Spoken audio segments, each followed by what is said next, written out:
Assalamualaikum warahmatullahi wabarakatuh. Innal hamdalillah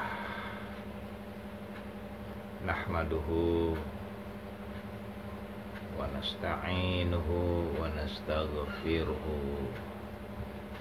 wa na'udzu billahi min syururi anfusina wa min sayyiati a'malina. May yahdihillahu fala mudhillalah wa may yudlil fala hadiyalah. Wassalatu wassalamu ala Rasulillah wa alihi wa sahbihi wa man walah, amma ba'd.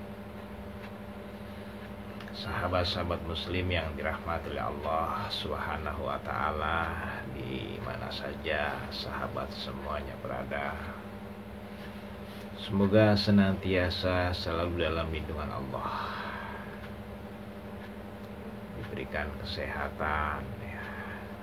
Kalau lagi dalam keadaan tidak sehat ya, saya bermohon agar Allah membuang penyakitnya, memberikan kesembuhan dan kesehatan,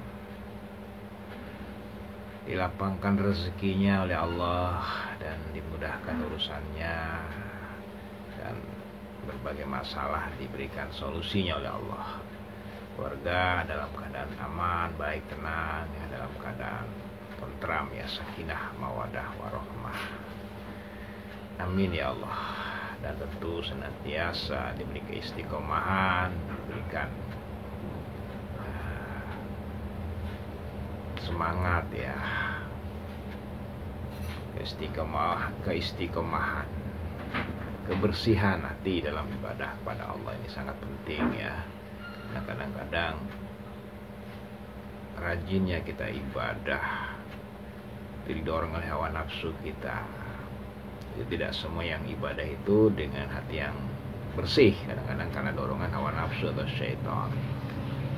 Harus selalu kita muhasabah, apakah semangat kita ibadah ya, itu semata-mata karena Allah atau karena selain Allah. Nauzubillah, subhanallah min dzalik. Nah, ini yang harus selalu kita waspadai bersama, saling mengingatkan ya, wa tawassaw bil haq ya.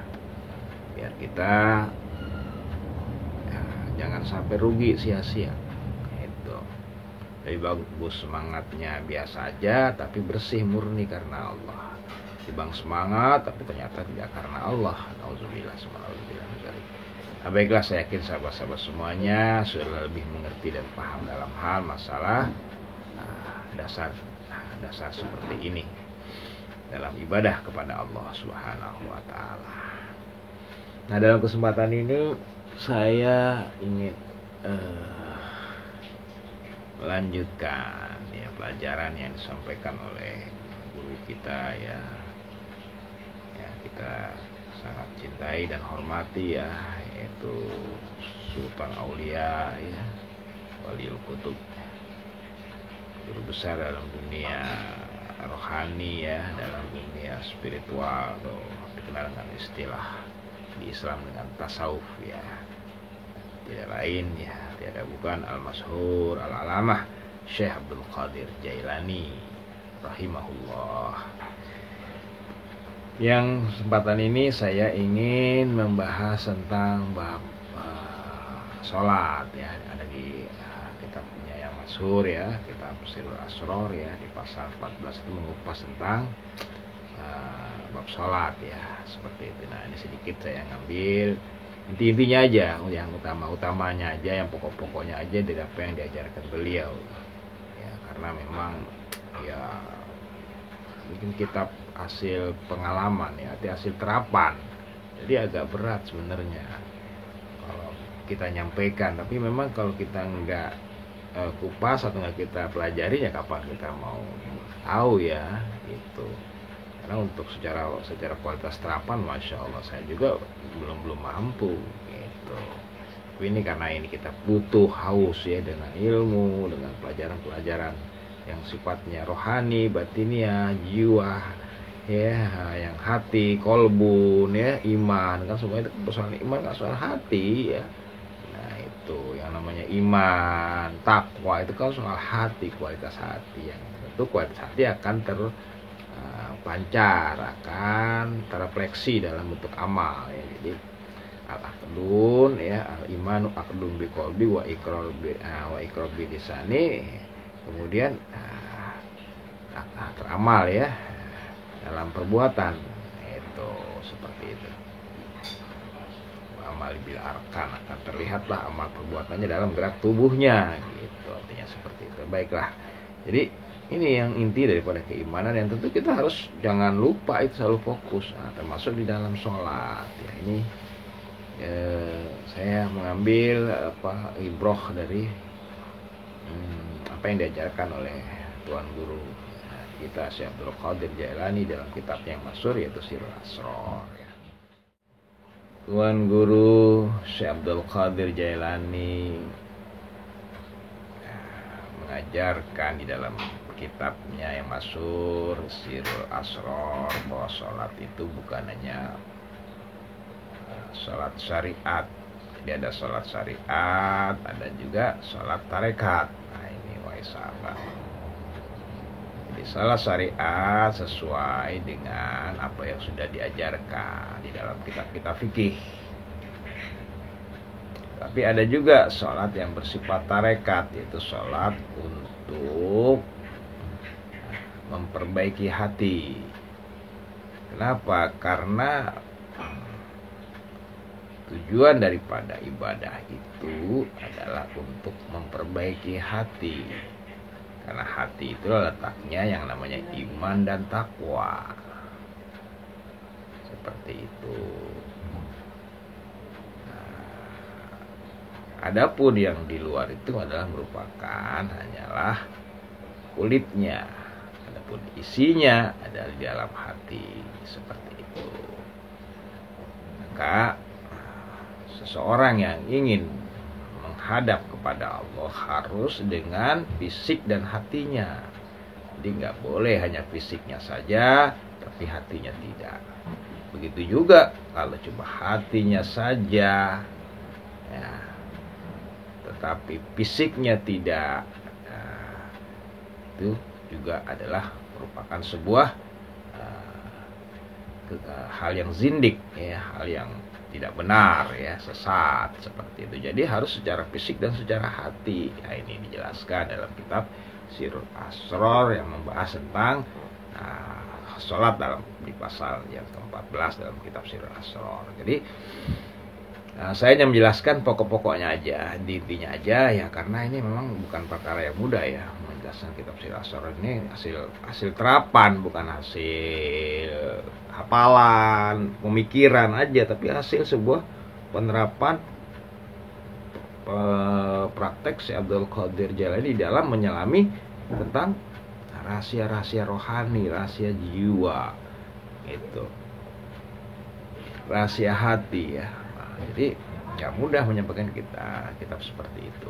Tapi ya kita perlu ya buat menambah pengetahuan kita dalam ibadah kepada Allah Subhanahu wa taala.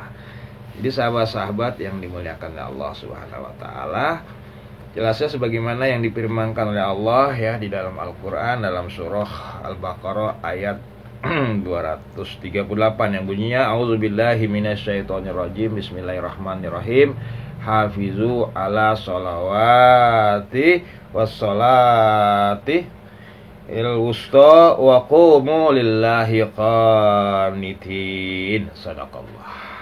Jadi artinya hafizu, peliharalah ala sholawati, atas sholat. Nah, jadi Allah memerintahkan ya, untuk kita menjaga sholat kita. Itu, nah, sholawat ini diterjemahkan, ditafsirkan oleh Tuan Guru Syekh Abdul Qadir adalah sholat 5 waktu. Nah, jadi sholat syariat itu sudah ditetapkan waktunya 5 waktu. Gitu. Tapi beda lagi kalau sholat tarekat setiap waktu. Nah itu, sahabat-sahabat. Nah ini, jadi begitu jelas ya. Syekh Abdul Qadir Jailani itu mengupas tentang masalah sholat ini, dari sholat secara fisik sampai ke sholat hati. Jadi fisik hati harus menyatu nih ya, seperti itu.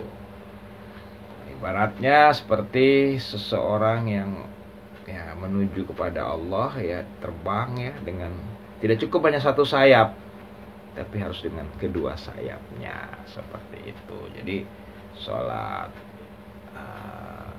secara syariat itu merupakan satu sayap ya. Yang kemudian sholat secara tarekat juga merupakan sayap yang kedua yang akan menerbangkan dia menuju kepada mikratnya, bermakrifatnya kepada Allah Azza wa Jalla. Jadi kalau cuma satu sayap nggak mampu. Di sahabat-sahabat yang dirahmati oleh Allah di mana saja. Jadi tidak cukup hanya dengan sholat syariat aja gitu. Sholat sebagaimana yang sudah dituntunkanlah, diajarkan secara fikih umumnya. Tapi di dalam lagi sholatnya oleh Syekh Abdul Qadir Jailani. Seperti itu. Jadi makanya di dalam sholat itu harus kita perhatikan ya, minimal 3 hal yang harus kita perhatikan di dalam sholat itu. Yang pertama yang kita perhatikan kauliyahnya, perkataannya, ucapannya, maksudnya itu bunyi bacaan-bacaannya itu. Jadi dalam sholat itu pasti ada bacaan-bacaannya, terutama sekali dalam sholat syariat itu wajib ya. Itu seperti itu, nggak boleh bacaannya tidak sesuai dengan apa yang sudah diajarkan oleh Rasulullah Shallallahu Alaihi Wasallam. Jadi harus diperhatikan itu bacaan-bacaan itu ya, dari niatnya ya, kemudian dari takbirnya ya, kemudian baca surah Al-Fatihahnya ya kan, sampai ke ruku ya kan, sujud, duduk, tahiyat, itu beberapa rukun-rukun bacaan yang sudah ditetapkan di dalam sholat secara syariat itu, secara fikih itu tidak boleh, tidak harus kita ikutin. Begitu sahabat-sahabat. Jadi dijelaskan dengan jelas ya, diingatkan dengan tegas oleh Tuan Guru Syekh Abdul Qadir Jailani rahimahullah kepada kita semua. Jadi nggak boleh kita tinggalkan sholat secara syariat, karena itu akan menjadi zindik, katanya, menjadi sesuatu yang sesat. Itu di dalam kajian Sirrul Asror. Jadi sholat yang nantinya akan menghantarkan untuk bermi'raj kepada Allahu Jalla Jalaluhu. Jadi qauliyah itu kita perhatikan pertama. Jadi bacaan-bacaannya harus kita pelajarin tuh yang mantap ya. Kalau perlu sampai ke makhrajnya pas ya. Nah, ini Masya Allah ya, kita udah udah 7 turunan kali ya, udah bergenerasi gitu kan. Orang tua kita ini kan generasi yang keberapa, mungkin lebih, yang ke-7 jadi orang Islam ya. Tapi baca sholat aja masih belum, Masya Allah. Nah, itu kalau kepleset wajar lah, karena lidah kita kan bukan lidah Arab.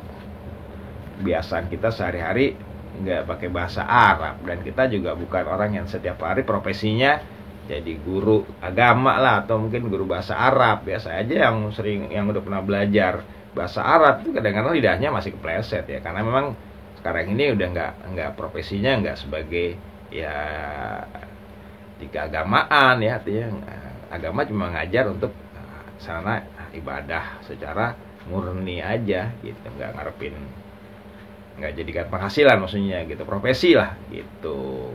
Mungkin kalau masih tetap ya mungkin lidah insya Allah akan lebih bagus ya, seperti itu. Jadi saya ngajar gini nih karena ingin menyampaikan atau ingin berbagi pengetahuan yang pernah saya belajar, itu aja.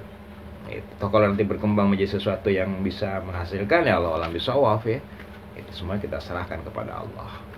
Yang paling penting adalah di sini saya tetap menjaga daripada untuk tidak menjadikan agama sebagai profesi. Nah, ini yang paling penting yang harus saya garis bawahi. Baik, lanjut sahabat-sahabat yang dirahmati Allah. Jadi ini kita harus latih juga qauliyah kita ya. Itu diajarkan saya Tuan Guru Syekh Abdul Qadir. Jadi harus diperhatikan sesuai dengan tuntunan Allah dan Rasulnya lah. Itu adalah kitab fikih ulama fikih ya. Jadi nggak bisa semua kita. Itu yang pertama. Yang kedua adalah setelah kauliyahnya, bacaan-bacaannya, yang kedua yang harus kita perhatikan dan kita ikutin adalah fi'liyahnya.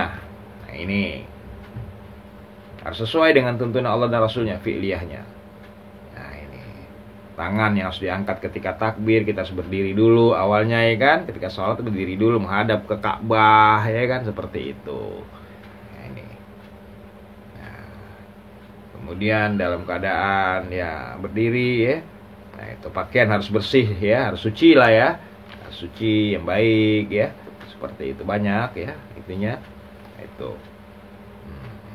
Kemudian setelah itu baru angkat tangan ya, tangannya harus pas ya, nggak boleh bikin-bikin tangannya begini nggak boleh, harus begini. Nah, itu pilihannya perhatikan, demikian diingatkan oleh Syekh Abdul Qadir Jailani itu seperti itu. Jadi harus sesuai dengan tuntunan kitab fikih lah oleh Allah dan Rasulnya. Ini yang kedua yang harus perhatikan pilihannya sampai nanti yang terakhir tasahud akhir, ruku rakaatnya yang 2 rakaat subuh ya, jadi harus perhatikan. Nah itu jamnya, waktu pelaksanaannya juga harus perhatikan, nggak boleh subuh kita kerjain di waktu siang atau matahari telah terbit, nggak boleh seperti itu, kecuali ada sebab-sebab yang membenarkan ya, seperti itu. Seperti umpamanya karena terlalu lelah letih dalam perjalanan atau dalam perjuangan ya akhirnya ketiduran, ya itu bisa. Jadi ada sebab-sebab yang harus membenarkan gitu. Ini fi'liyah ini harus diperhatikan semuanya sampai akhir. Ini sebelum kita melaksanakan sholat syariat gitu. Nah, begitu juga nanti di dalam tarekat ada bacaannya juga seperti itu. Tapi itu tentu dengan bimbingan ahlinya ya. Nah, itu seperti itu. Nggak bisa kita main coba-coba sendiri. Wah, jangan. Itu karena ini beresiko nantinya akan banyak menimbulkan hal-hal yang zindik ya, yang ngaco-ngaco, ngaku-ngaku dan sebagainya. Nah, jadi ini yang kedua, jadi harus diperhatikan daripada fi'liyahnya. Jadi kauliyahnya bacanya perhatiin, tata tertib geraknya harus diperhatikan. Seperti itu. Setelah memperhatikan dari kauliyahnya, fi'liyahnya, kemudian yang ketiga adalah kolbiyahnya, kolbunnya, hatinya. Ini yang utama nih. Jadi bacaannya udah mantap, gerakannya udah pas sesuai dengan tuntunan ya. Itu baru kita melaksanakan sholat ya kan. Tapi kolbiyahnya harus ikut, kata Syekh Abdul Qadir Jailani seperti itu. Kalau kolbinya nggak ikut ya kita cuma dapat manfaat bacaan dan gerak sholat aja, cuma dapat derajat doang ya, dapat sorga doang ya kan. Tapi nggak akan mencapai kepada pendekatannya ya, yang namanya taqarrub al-qurbah. Nah, itu pendekatan diri kepada Allah nggak dapet, ridho Allah nggak dapet gitu. Karena untuk mencapai tingkatan yang betul-betul terbaik dalam ibadah kepada Allah itu harus mencapai tingkatan ridho kepada ridho ya, sampai kepada kurbah, pendekatan kepada Allah Azza wa Jalla, seperti itu. Jadi harus disertakan dengan hatinya. Nah ini menurut Syekh Abdul Qadir Jailani seperti itu. Nah ini sesuai dengan makna yang dia tafsirkan dengan kata-kata wassolawatil wusta. Nah, ini dalam surah Al-Baqarah itu tadi saya bacakan tadi itu ada kata-kata dan sholat wusta, sholat yang tengah. Nah ini, jadi Syekh Abdul Qadir Jailani memberikan makna ya, seorang ulama ya silakan aja ya. Kalau kita ya nggak boleh, harus bikin tafsir sendiri, harus mengikuti apa yang udah ada di ulama. Ya sedikit bolehlah, tapi tidak bisa jauh posisinya dari apa yang sudah ditafsirkan oleh para salafus soleh ya, sahabat-sahabat ya, lama-lama yang tabiin ya. Itu karena kalau salafus soleh itu kan berarti orang yang terdahulu ya. Nah, itu orang soleh yang terdahulu ya, itu sahabat dan para tabiin ya, itu ya sampai ulama mazhab lah masih diakui sebagai salafus soleh ya. Kalau sudah kemari ya bukan salafus soleh lagi namanya ya. Namanya udah mujaddid ya, orang yang baru ya, baru. Nah itu. Nah ini.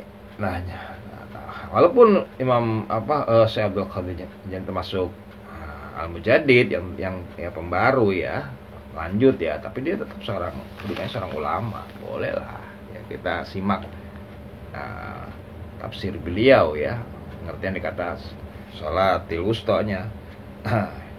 Jadi sholat wusto itu sholat yang tengah. Itu mengartikan bahwa yang namanya tengah itu wusto itu adalah hati. Ya, sholat dengan hati, hatinya yang sholat gitu, sholat hati. Itu sholatil wusto.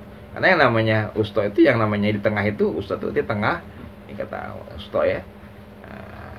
Wasit ya, itu dari kata wusto, itu dari kata tengah ya. Kenapa Indonesia mengambil kata wasit kan, itu dari sini, itu dari kata-kata hampir sama akarnya yang kata-kata wusto yang di tengah. Yang di tengah itu menurut Syekh Abdul Qadir itu adalah hati, karena terletak di antara kiri dan kanan dada atau manusia, di atas dan di bawah ya kan, tengah ya, namanya tengah itu hati. Udah itu menurut daripada makna kata-kata sholatil wusta menurut Syekh Abdul Qadir Jailani.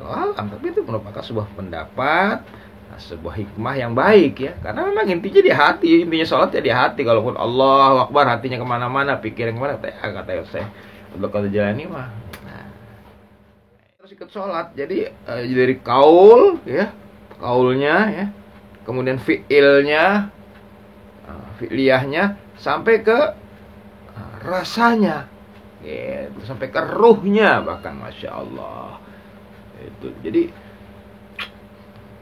apa yang kita baca dan apa yang gerak yang kita lakukan ya, itu diiringi dengan rasanya ya, sampai ke ruhnya, Masya Allah. Itu benar-benar nanti akan bisa mendorong kita untuk mi'raj gitu ya, untuk al-qurbah, dekat kepada Allah Subhanahu wa ta'ala. Wahai sahabat-sahabat, ini ya, yang diajarkan oleh Syekh Abdul Qadir Jailani. Makanya untuk bisa sholat syariat atau sholat sebagaimana umumnya itu bisa sampai ke tingkatan seperti itu, harus diperkuat dengan sholat tarekat. Begitu. Sholat tarekat itu sholat yang tidak mengenal waktu. Itu. Yang sholat itu tidak lagi menggunakan gerakan. Itu. Yang seperti, walaupun ada gerakan tapi tidak seperti sholat syariat. Ini sholat tarekat nih.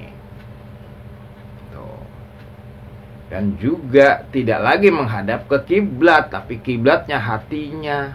Tuh wusto tadi, Masya Allah. Begitu juga bacaannya, seperti itu. Tidak lagi sama atau semuanya dibaca, tapi intinya bacaannya adalah iyyaka na'budu wa iyyaka nasta'in. Bukan dalam kalimat loh, bukan dalam bunyi, tapi dalam penghayatan, dalam rasa, dalam kesadaran. Itu bukan dalam kalimat, beda. Ini perlu pertegas nih. Jadi iyyaka na'budunya itu bukan dalam bentuk dia di situ baca iyyaka na'budu, bukan. Jangan salah. Dalam kualitas rasa itu. Susah ngambarinya ya, susah kadang-kadang. Ya, pelan-pelan nih. Itu.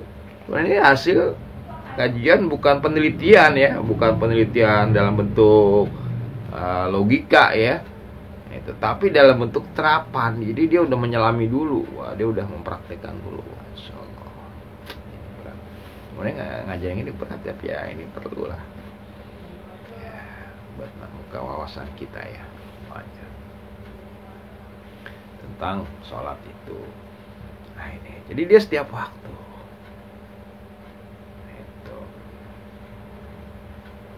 Inilah yang nanti akan membantu ketika kita sholat secara syarat itu, sholatnya benar-benar khusyuk ya. Karena ketika menyebut Allahu Akbar, disertakan gerakan tangan, nggak kosong, tapi hati ikut menyertai. Nah, ketika hati ikut menyertai, rasa akan timbul. macam-macam ya, tergantung kualitasnya masing-masing. Yang banyak dosa ya tentu akan merasakan ya, getaran banyak dosanya ya kan. Ya, orang yang banyak lupa akan merasakan getaran banyak lupanya.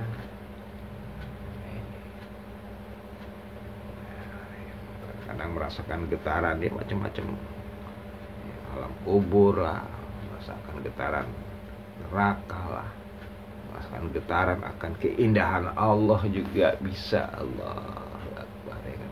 Betapa besarnya keindahan Allah, betapa besarnya nikmat Allah, itu akan dirasakan. Nah, itu. Ketika kita melaksanakan sholat secara syariat. Tapi jikalau hatinya sudah terlatih untuk melaksanakan sholat secara tarekat, wahai sahabat-sahabat. Nah, itu. Jadi tidak boleh sholat cuma syariat doang tanpa diiringi dengan sholat secara tarekat, secara qalbiyah. Itu juga diharamkan juga. Salat secara tarekat tetapi syariatnya enggak, sindik ini, sesat ini, kacau ini. Itu demikian Syekh Abdul Qadir Jailani menjelaskan. Wahai sahabat-sahabat yang dimuliakan Allah di mana saja adanya, mudah-mudahan ini bisa menambah pengetahuan kita, wawasan kita tentang sholat yang dihubungkan dengan pengetahuan rohani, kedalaman hati ya, kedalaman keimanan yang kita ambil dari pengalaman dari guru besar kita di dunia rohani atau tasawuf, yaitu Syekh Abdul Qadir Jailani rahimahullah. Tentu semuanya harus kita latih dulu ya, pelan-pelan, dari kuliahnya dulu rapihin ya. Makanya di majelis Muhammad udah mulai itu semakin lebih ditingkatkan lagi program memperbaiki bacaan ya. Tuh udah mulai gitu. Alhamdulillah ya, syukran ya Ustadz Sayadi yang udah bantu ya itu untuk merapikan bacaan-bacaan biar ya sesuai dengan ketentuan cara membaca, sebagaimana asal daripada turunnya Al-Quran, itu bahasa Arab dengan dialek daripada Quraisy ya, seperti itu. Jadi makhrajnya harus makhraj Quraisy, kan Arab ini banyak macam-macam makhrajnya ya. Gitu. Orang Yaman ya beda lagi ya. Kok jadi kok kan gitu. Nah, enggak semua Arab itu sama kayak Indonesia aja, ada beda-bedanya, ada tebal, ada tipis ya kan. Arab juga sama, ada yang macam lah. Fenomena bahasanya ya. Nah, yang diambil ya makhrajnya harus makhraj dari Quraisy ya, karena Nabi orang Quraisy ya kan. Jadi makanya makhluk itu jangan patokan. Bagaimana kalau seandainya ya malum lah kalau karena keadaan seperti itu. Perbedaan-pedaannya wajar karena masing-masing kan pengen ya, itu kan bukan sesuatu yang Nabi menetapkan. Nabi ketika zaman Nabi membiarkan aja itu masing-masing pakai makhrajnya itu. Ada yang beda-beda ya, walaupun semuanya tetap berusaha untuk menyesuaikan dengan makhrajnya Nabi ya. Seperti itu. Tapi kan namanya lidah itu kan nggak bisa sekaligus. Orang Indonesia aja lah kita ambil contoh ya kan, ya, kayak Jawa ya kan, alamin ngalamin ya kan, begitu. Sama ya, di Arab juga seperti itu. Sama orang Arab juga karena permaluman Allah ya kan. Allah itu kan dulu kan disebutnya nggak Allah, aleh ya kan. Orang Arab susah, Allah. Sama, itu juga proses-proses bahasa itu. Walau menurut keterangannya itu memang asalnya begitu, seperti dialek yang sekarang. Ya, nah itu kita imani. Tapi sebuah sejarah mengungkapkan bahwasanya semua itu dari bahasa Ibrani tentunya kan, yang kemudian berubah menjadi bahasa Arab yang sudah diresmikan oleh Allah melalui Nabi Muhammad SAW kan begitu. Tapi kita nggak boleh melupakan sejarah itulah, nggak boleh menutup mata lah. Maksudnya itu ya kebenaran harus diungkapkan fakta kebenarannya, tapi juga kebenaran sudah menjadi ketetapan Allah. Finalnya menggunakan dialek Arab ya, itu juga kita harus akui. Wahai sahabat-sahabat yang dirahmati Allah Subhanahu wa taala. Sahabat-sahabat, itu sedikit ya memulai membahas tentang sholat menurut guru besar kita Syekh Abdul Qadir Jailani dalam kitab Sirrul Asrar ya, kita jadikan sebagai rujukan ya, sebagai bahan acuan ya di dalam kita mengkaji dan mendalami tentang sholat ini. So, nanti kita lanjutkan lagi ya pada kajian berikutnya. Yang penting kita rapikan terus ya qauliyah kita, fi'liyah kita, gerak amal kita, fisik kita ya dalam sholat itu. Kemudian qalbun kita mulai ya, nawaitunya mulai semakin kita perbaiki. Nah, mudah-mudahan ya kita bisa diberi kesempatan oleh Allah, diberi pengetahuan untuk bisa sama-sama belajar ya, sama-sama belajar mendalami daripada pelajaran-pelajaran yang bersifat kerohanian, yang bersifat pendalaman hati ya, ilmu rahasia daripada Allah Subhanahu wa taala. Dan sholat kita betul-betul menjadi iyyaka na'budu wa iyyaka nasta'in. Sarana kita ibadah dan sarana kita untuk memohon pertolongan, karena hidup ini nggak bisa lepas dari ketergantungan kepada Allah Subhanahu wa taala. Kita butuh pertolongan Allah. Dan itu juga lah yang salah satu menjadi patokan nanti ketika kita memulai dengan sholat tarekat ya. Soal nanti kita akan bahas lagi lebih luas lagi, mudah-mudahan ya. Semuanya kembali lagi kesalahan dari saya Al-Fakir ya, kebenarannya Allah alam bisawab ya. Yang penting semua sahabat-sahabat semuanya dalam keadaan baik selalu, bisa terus diberikan kesempatan sama-sama kita saling mengintrospeksi dirilah, muhasabah diri. Jadi apa yang disampaikan bukan ingin mengajarin teman-teman, saya yakin teman-teman semuanya lebih pandai dari saya. Nah, tapi ini hanya sarana kita saling mengingatkan, karena mengingatkan itu nggak mesti orang lebih pandai, tidak harus ya kan gitu. Seperti itu. Di majelis pun ya yang lain diberi kesempatan untuk menyampaikan nasihat, untuk mengisi acara ya, semuanya di majelis. Jadi silakan. Karena kita manusia harus begitu. Watawaso itu ya saling itu. Nabi juga sama. Karena minta pandangan dari sahabat-sahabatnya ketika wahyu itu belum turun ya. Tapi kalau wahyu sudah turun ya samina wa ta'na. Assalamualaikum barakallahu li walakum.